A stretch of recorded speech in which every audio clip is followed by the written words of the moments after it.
Hey guys, welcome to an interesting video on Wild Rift. So today we got a little bit of a long one, but it's going to be a Caitlyn supplementary guide. And today we're going to be taking a look at on-hit Caitlyn. So this one's a little bit different from other traditional on-hit builds because as you guys can see at the end, we actually veer off the path of on-hit and more into heavy AD at the very end. But let's get straight into the build explanation. So first up, we're going to go for Gluttonous Grease for the early AD and the Omnivamp, and then straight into first item, Terminus, which is going to give us a little bit more AD and attack speed, and also, of course, the on-hit magic damage, as well as the stacking resistances and stacking penetrations. Overall, just a pretty good first item. Then, of course, two classic on-hit items, your Bork for your percent health on hit damage, and then your Runans to attack 3 people simultaneously. Now, this is, of course, the core on-hit trio that basically any champion that builds on-hit goes for in sometimes different order. Some people go for, Bork first, and then into Runans and then into Terminus, or whatever which order you want to go. You can actually mix up the order if you prefer as well. Like if you prefer Bork first, you could go for that. But I like this order for Caitlyn. Now for the last two items, as I mentioned, I feel that by this point you have kind of enough attack speed with 3 attack speed items, and you kind of want a little bit more attack damage. And I feel that this is where your Bloodthirster and your Maw comes in. Now I think that you could of course go for Wit's End and go for full on hit, and then top it off with something like a Shield Bow or even like a Gnasher's Tooth for even more on hit. But I feel that it's better to go for a little bit of AD at this point. Bloodthirster gives you a lot of physical vamp as well as a lot of AD. And then you also have your Maw. Maw, of course, gives you even more AD, or about the same AD and magic resist as well, just for a little bit of resistances. Of course, you can swap out Maw for other defensive options as you deem fit, like a GA, for example. And then for the runes, you want to go for Lethal Tempo for the attack speed and range, Brutal, because obviously with a lot of attack speed, you auto attack a ton, and Giant Stare to counter the tanks, which is basically why you're mainly building, on hit, right? And then Alacrity just for more attack speed, and Bone Plating just for a little bit of defensive capabilities. For the spells, you want to go for Flash together with, normally I like to go for Ghost as a default, just because I like to have that movement speed to kite around fights. But if you need it, you can also go for Cleanse against heavy CC, Exhaust against Assassins, and Barrier for a lane if you kind of need that as well.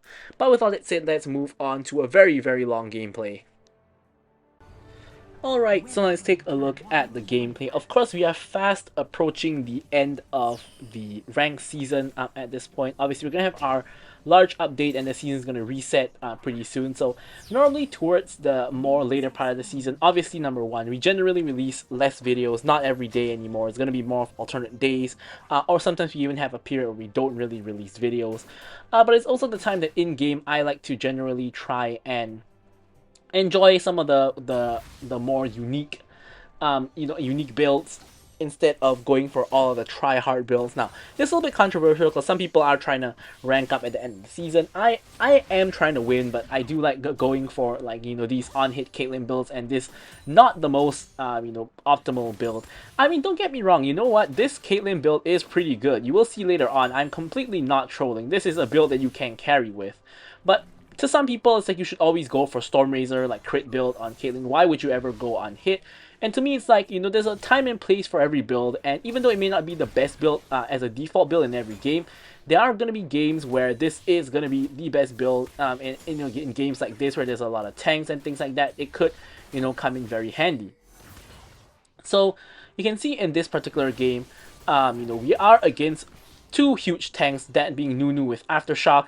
However, the Aftershock Nunu does have an M-Tome, so he might be going AP, and we also have a Mundo, right? Of course, dealing with Mundo, is always going to be an issue for a lot of ADCs until you get all of your tank shredding items and things like that. So with our on-hit build, he's probably going to go for Heartsteel, so with the Bork, it's going to be a lot easier to take him down, as well as with the penetration from Terminus. It's going to make it a lot easier as well, which is of course going to be our first two items. So we're going to counter these two champions pretty well. And with like Ezreal, Lulu, and Veigar, we do have the range to kind of deal with them. Like here, we can just combo Ezreal a little bit here. We can outrange Ezreal and Lulu and just blast them. Ezreal Lulu, not the most optimal bot lane combo as well, because Lulu generally wants to buff a hyper carry, which Ezreal is not. He's not even the auto attacker, so he's not going to benefit as much from Iron Sensor as other ADCs. And with Veigar, of course, he can zone us off at the cage, but other than that, we should be pretty good in terms of using our range to deal with him, which is why I kind of thought this was a really good match for Caitlyn, right? Caitlyn, the kind of matchup she really suffers against is against assassins. I mean, every ADC kind of does suffer against assassins, right? But some more than others. And I say that because, for example, you have champions like, for example, Jinx or Caitlyn that you basically have no real counterplay against assassins. Like, if you get jumped on by Rengar, Zed, Kha'Zix, etc., you're kind of dead. But with some other champions like Kai'Sa, Xayah, these kind of champions, you can try to outplay it a little bit. I mean, don't get me wrong, you're still going to be in probably quite a bit of trouble if an assassin jumps on you, but you can at least do something about it. You have some kind of tools in your kit to kind of deal with it, unlike, of course, Caitlyn or Jinx. Like, you can't really do very much, against these, assassins. Right, so in my opinion, pretty optimal game to play Caitlyn. And we also have the Caitlyn Lux lane. Now, I've talked about this Caitlyn Lux lane in a couple of my other videos. Normally when they're on the enemy team, right? I don't think I've played the Caitlyn Lux lane in quite a while now. But normally when they're the enemy team, right? And what I say about it is still true, right? It's not, I don't have double standards here. What I say about Caitlyn Lux lane is still true, right? And that is, if you can get a hit as Caitlyn Lux, because it's a double poke lane, right? And you can also catch people with combos, like if Lux hits a root, both you and Lux can full combo them, and whoever gets rooted basically gets one shot. Ezreal here doesn't even have cleanse.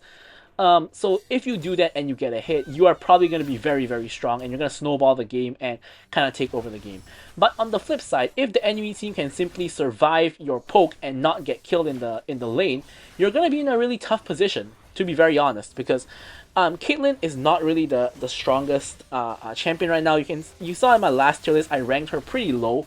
Thankfully here, Ezreal gets completely comboed, and like I mentioned, when you get comboed, you're just going to get one shot, which is exactly what happened here. Even through the barrier, he still dies. But yeah, as I'm saying, like, if you don't get ahead in the laning phase, you are going to kind of suffer a little bit, because Caitlyn's not really the best champion right now. Lux is very strong though, so Lux is probably going to carry more than you if you're like even or even like behind, right? But if you're like even, whatever the enemy ADC is probably going to be in a better position than you, because you are someone who really needs to snowball to be useful. And in the early game nowadays, Caitlyn, in my opinion, is not really very strong compared to what she once was. And of course, Caitlyn has the notorious mid-game power trough where she's not really strong. So Caitlyn almost kind of becomes a late-game champion, in the sense that you kind of have to reach like 4 or 5 items to really, kind of get into that kind of carry position anymore. Of course, unless you are able to snowball the game off of the early game and carry the game from there. Of course, another way to kind of achieve this is to get tower plates as well. You don't necessarily have to get kills, but if you get all the tower plates in the tower, that can also give you a huge lead, right? So now that's what I'm kind of trying to do here.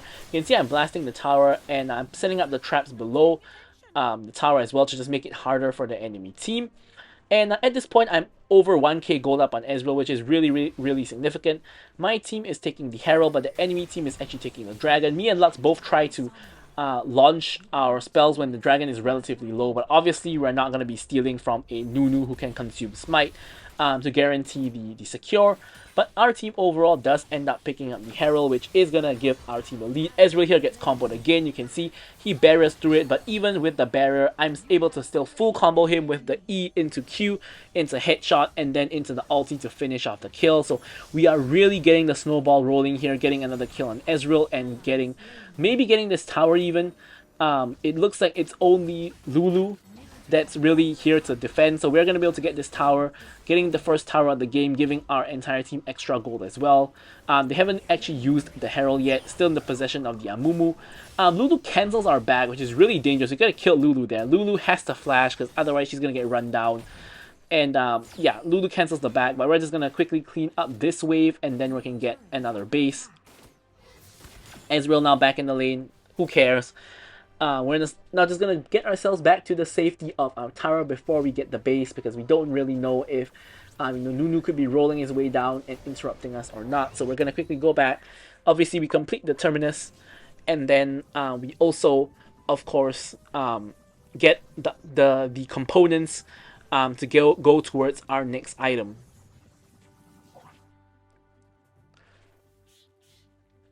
So now, having already gotten the first tower, ideally we want to rotate over to mid lane, right? Even the enemy bot lane has rotated over to mid lane, but what we're going to do here first is we're going to push out the bot lane first. We have the first move onto bot lane. Nunu is now coming in, and looks like a fight might break out in the river. What I want to do here is I want to push out this bot lane and then rotate to mid. Amumu was actually heralded mid whilst the enemy team was distracted, kind of chasing Lux and myself. And the Herald does do a little bit of damage. Nunu goes down to Amumu, and Nunu has Luden's first item, by the way. Here I'm just ulting to help out a little bit. Lulu does end up dying eventually, and enemy team is taking heavy fire. Here Ezreal's 1 HP. I walk into Veigar cage like a fool. But here you can see it's a full-on team fight. Veigar and Ezreal are now in trouble. Veigar 1 HP. I'm going to flash forward to secure that kill.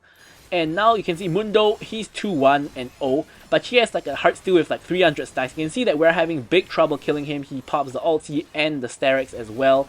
Lux ends up going down. We don't have anti-heal, only Zed has it. And you can see we're getting run down by Mundo at this point. He ends up killing us, and we are in quite a bit of trouble, to say the least. Nunu ends up having to flash away from the Darius, who has full stacks, but no ulti. And it becomes a very long, extended, and messy fight, with Nunu dying at the start of the fight and then coming back and joining the later part of the fight. So the fight lasted so long that even someone who died at the start is able to rejoin the fight, which is just bonkers. At this point, we are still the most played member of the game, but you can already see the problem, right? And the problem is Mundo. Mundo now 4-1, even more fed than what he was in that fight. He hasn't yet gotten a base, but he's already very tanky just with that one item Heartsteel. So we really need to get to the Blade of the Ruin King as fast as we can to try to attempt to deal some kind of meaningful damage to him. Otherwise, with Mundo as the front line and the entire team just standing behind him and tossing their spells at us, we're not going to be winning team fights, because obviously, as Caitlyn, we cannot just ignore the front line and kill the back line. In fact, no one on our team can really do that other than Zed. Zed is really the only one who can actually assassinate someone in the back line without Mundo being able to stop him. But the rest of us have to kind of chew through the front line before we can really reach the back line. So, so here we actually are able to secure the tower. We combo Ezreal a little bit. Mundo and Nunu are coming in from the side. Huge ulti by Amumu, but Amumu does end up going down. Amumu, by the way, is also building full AP. Flash in from Dr. Mundo, kills Lux under tower. He goes unstoppable. Obviously, we're not going to chase him. We can't kill him. And you can start seeing the problems are starting to arise with Dr. Mundo as the front line. So I would say that even just this one tanky Dr. Mundo by himself does warrant going for this kind of on-hit build, right? Like, if I was going full crit build here, I would be having a lot of trouble killing him until I reach like 4 crit items. But at least with on-hit, at like 2 items, I'll already start doing meaningful damage to him with the Bork as well as the Terminus. And I think that that's going to be a lot more effective against him, right? If I just went for crit here, I will need to wait until I reach 4 items to actually be able to do anything to him. And by then, we probably would have already lost the game. So this is kind of what I was mentioning when I say that there definitely is a time and place for certain builds. Here, huge wave at the bot lane. I really want to go farm that bot wave. But my team is contesting the dragon. Like, look at all this gold, right? This gold is worth more than a kill at this point. So I'm just going for all this gold. Nunu is coming in to stop me, and he's getting cut off by my team. I'm setting up a little bit of the traps just to ensure that I got a little bit of extra safety. They chase in too deep. Here we finish off the Nunu, and now we're blasting the Mundo. Now, like, we have 3 people blasting the Mundo. Mundo surely dies, right? There we go. We pick up the double kill onto the Mundo, and we eventually do end up taking him out. And now we're just going to quickly clear the wave before we get a base or anything like that.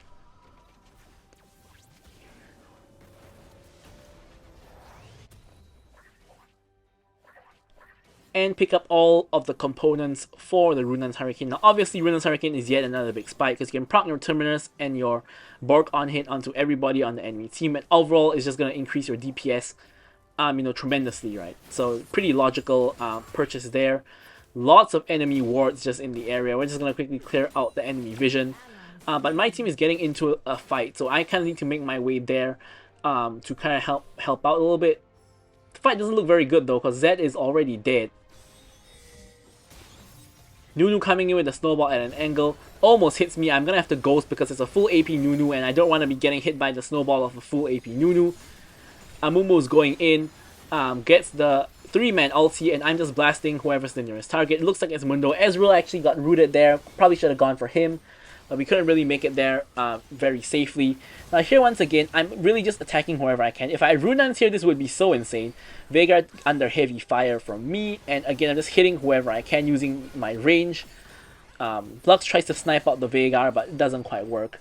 I'm ulting as well, doing damage to the Ezreal. Ezreal survives on 1 HP. Nunu ends up going down eventually because he rolls straight into a Lux root. And Veigar gets ulted by the Zed, I believe. Lulu gets ulted by the Zed, and Lulu dies instead of Veigar. Not sure why we are ulting Lulu instead of Veigar, but Veigar now survives. And in the meanwhile, Amumu has been soloing Baron. So here I'm just helping him out a little bit. I believe that my team pushing mid is going to be enough to distract the enemy team. They're not going to suspect a thing. And we are going to be able to sneak this Baron pretty successfully. It's a pretty squishy Baron because it's only 12 minutes into the game. Mundo tries to flash in and finish off the kill onto Amumu, but Amumu is able to take advantage of his rune. I believe he has the one that makes you faster in the jungle. I forgot what it's called. I think it's like water walking or something, but he gets movement speed in the jungle. He's actually able to escape with his life. Here we complete our Runan's Hurricane. We're 6-1-1 with the most goal in the game, but you can see that killing Mundo is still a little bit of a challenge, right? So here we are proccing all of our on-hit on Mundo. You can see that now we're finally doing some decent damage onto Mundo with 3 items. And now we're just blasting whoever is the nearest target. We buff for the stun of the Veigar. Mundo is now on top of us, so we're going to have to flash the wall. One problem we have with the Mundo now is we don't actually have anti-heal. Huge ult from Amumu. We get the kill onto Ezreal off of that, and now chasing onto Nunu. Nunu goes down. And now with the Baron minions coming in, we are going to get off a really, really solid push where we should be able to get at least a couple of towers. And be able to get an inhibitor at least, and get a huge advantage in this game. So now after we've pushed on this mid lane tower, there's the Nexus shield, so we obviously cannot end. So we should instead push other towers. So you can see I'm trying to back ping my team. I'm trying to get them to push other towers instead. You can see Darius is now proceeding to probably push one of the side lanes. Myself and Zed are gonna push the other. Actually, we're just counter jungling because the enemy team is already respawned. So I'm not sure if I'm able to go for the tower. I decide to play it safe because we can see Nunu is actually rolling his way over here. So we don't really want to put ourselves at unnecessary risk. Now here, because I actually chose to go for Ghost this game instead of QSS, instead of Cleanse, I actually choose to go for QSS because my logic is that the only thing I can cleanse is Nunu Snowball and Veigar's Cage. I mean, I could cleanse like Polymorph from Lulu as well, but I don't think it's likely Lulu's gonna Polymorph me, so mainly only 2 targets I can cleanse. So I'm thinking it's probably better to just get Ghost for the mobility and then build QSS to QSS out of the Veigar Cage, which is probably the main CC that I'm gonna get hit by. We secure the dragon, denying the enemy team the soul. I'm putting down all my traps to kind of zone the enemy team off. Mundo doesn't care, he just walks right through. He's now on top of me. I'm kiting away from him again. Using QSS to remove the slow that Mundo gets from the cleaver, but eventually I have nowhere to run and I end up running to Ezreal and dying. Zed ults the 1 HP Ezreal and I think, yep, finally gets the kill onto him. Tries to get cheeky with it with the shadows and escapes from the rest of the enemy team. Darius now coming in, stacking up onto the Mundo, which is the one weakness of Mundo, is giving Darius free stacks. Darius though isn't able to catch up. He's trying to run him down but doesn't quite catch up. And now Veigar is coming in from behind trying to one-shot Lux. Does get the one-shot onto Lux but does pay with it with his life. So 1-for-1 trade there. I think it's more favorable for us because we traded support for mid laner. So I do think that that's a pretty good deal. So now we've got our 3 on-hit items. We got our QSS for the safety as well. Now is the time where we want to go into more AD, right? Because I think one of the main weaknesses of on-hit builds in general is simply the fact that while you're very good at dealing with tanks, you're not the best at dealing with squishies, because while the on-hit damage matters onto squishies, a lot of on-hit is like it comes from the Bork where it does percent health damage. So it's gonna do a lot of damage to tanks at the start because of how much health they have, but even later on when they're low, it's gonna be a lot less damage because of the current health they have is really low. So I think it's generally good to put in some heavy AD items at the back of on-hit builds. Of course, sometimes just going for a wit's end is better, but sometimes it's just better to go for your BTs and your Moss, items like those to give you more AD. So here Baron is back up.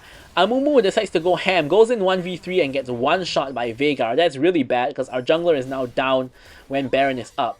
So I'm expecting the enemy team to probably want to do Baron here, and we're going to have a tough time defending the Baron.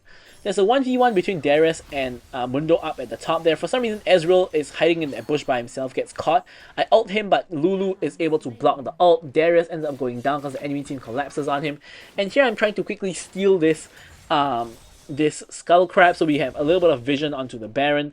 But enemy team is not really doing it because their mid lane is pushing all the way into the base, and their base is getting destroyed by our mid lane minions. So who would have thunk that the mid lane inhibitor kill would actually be so crucial? Because normally it's a bad thing because it just gives the enemy team a lot of free goal.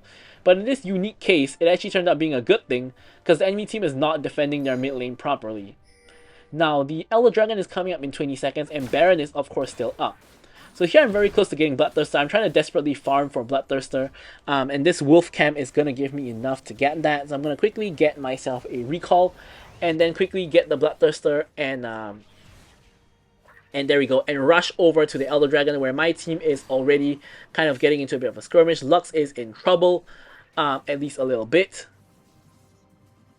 Pops the flash, pops the heal, is kiting away from Mundo. Zed is deep in the enemy backline. Mundo is 1v3 at the moment.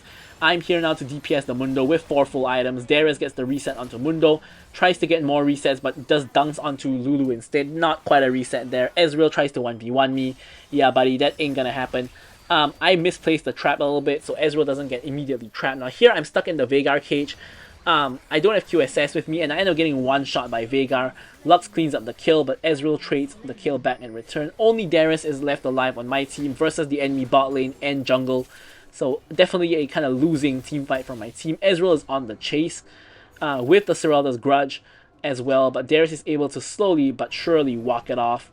And seems like the fight is over for now. He puts a ward into the Elder Dragon pit. Very intelligent move by the Darius, because I expect the enemy team to be starting off the Elder Dragon. With 3 of them, they have more than enough DPS to do so, and my jungler is dead. Now Darius, it looks like he's not really going to do anything about it. He's going in now actually, so it spoke too soon there. Here procs the Sterex, takes a ton of damage, eventually does die. But the Elder Dragon is going to end up falling before my team is able to reach there. Amumu's trying his best but doesn't quite make it there. Elder goes to the entire enemy team with the exception of the Veigar, who has not yet spawned. So a little bit of a setback, and yeah, you guys can see it's a very, very long game. So we're going to have multiple Elders and multiple Barons in this game. So here, before the enemy team is able to take Baron and before they're able to utilize the Elder, I'm trying to quickly push out the mid lane to kind of delay their Elder timing. And when I say delay, I mean that, for example, if they're wasting time pushing out the lane, they're not going to be using time to... They're going to have less time to pick a fight with us and destroy us with the Elder. Now, Baron is up, and they're obviously going to go for Baron because they have Elder. So we're going to have to just be very, very cautious because while fights are generally discouraged when the enemy team is Elder, you don't want to give them stuff for completely free, right? I mean, yeah, sometimes you just have to run away and give up the objective, but sometimes Elder teams get overconfident because they have Elder, and sometimes they do make mistakes. However, in this case, it looks like it's kind of impossible to really do anything about the situation. Amumu is getting run down by Mundo, and he's likely going to die to Mundo's Elder. And I'm not getting run down by Mundo. I'm stuck on the wall here. Yeah, Mundo just destroys all of us, kills myself, Zed, and Mundo.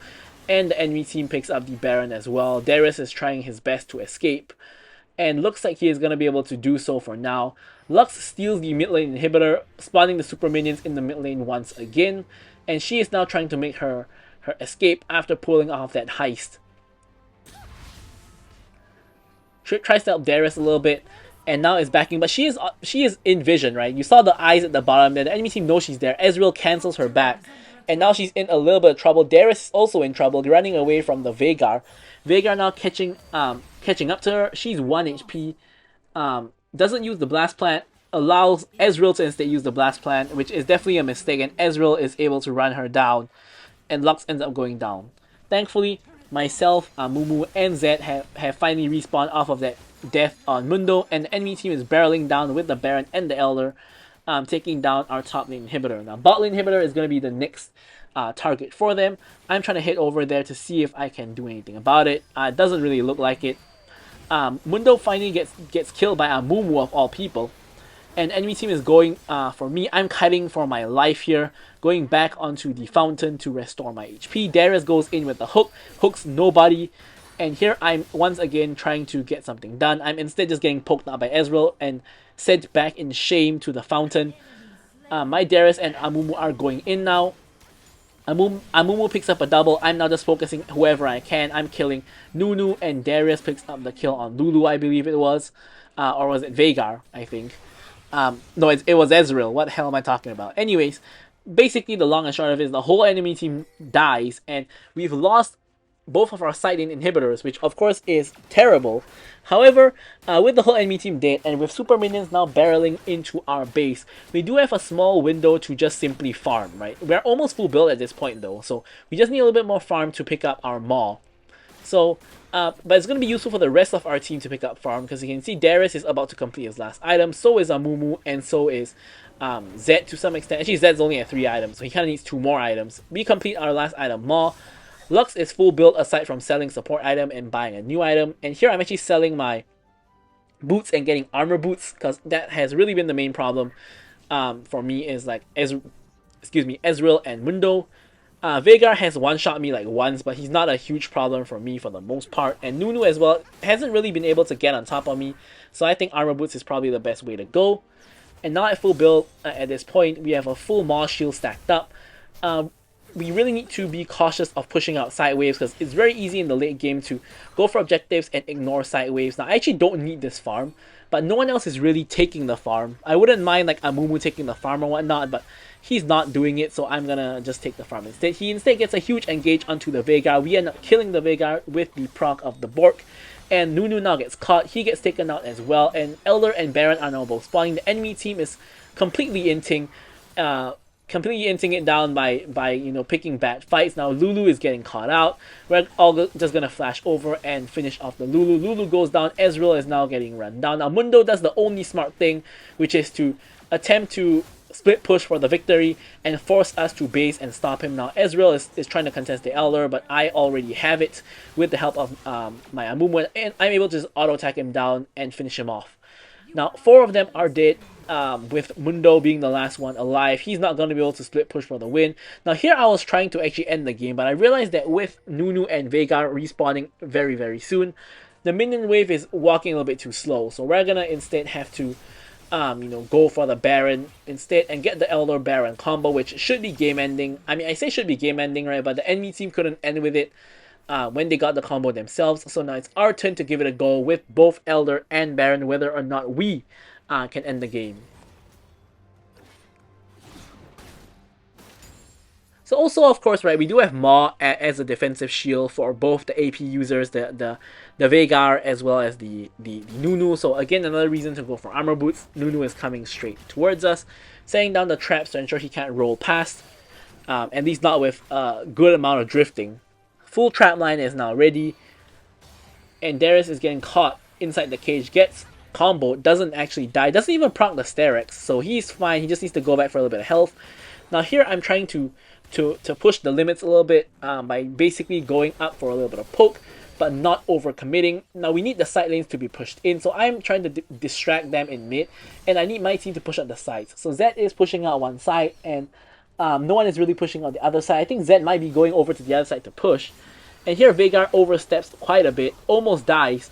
And now here at this point Amumu gets a huge ult. I'm just blasting max range whoever I can, and now we're gonna run all of them down, and they're caught in a fight where we have Elder, and we're slowly just but surely just running them down. All of them die other than Mundo once again, and at this point we can just end the game. We don't have to kill Mundo. I'm just gonna quickly finish off the game, and there we have the victory.